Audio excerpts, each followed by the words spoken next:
Tens of thousands of people in Belarus are refusing to give up. They're still taking to the streets of the capital, demanding Alexander Lukashenko step down. It is widely accepted he lost August's election to opposition leader Sviatlana Tsikhanouskaya. Many governments, including Canada's, call that election fraudulent.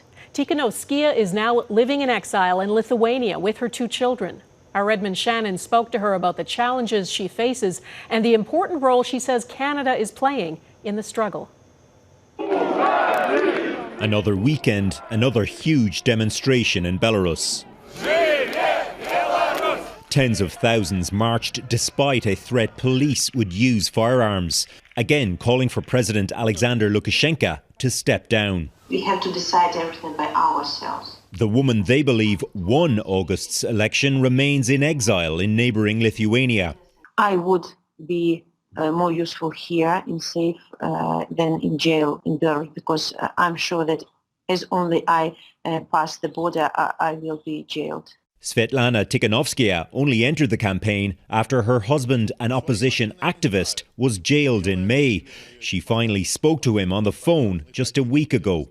He was upset because he asked how his children, and I told him that our younger daughter, she's crying every evening. Where is my daddy? And she's only 5, but I think she realizes that it's too long that he's absent. Tsikhanouskaya leads a group of mostly female opposition activists, all jailed or in exile.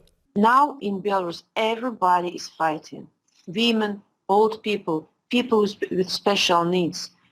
You know, everybody is against this regime. Tsikhanouskaya has demanded that police violence ends, that political prisoners are freed, and that Lukashenko resign by Sunday. Otherwise, she says there will be a huge nationwide strike the next day.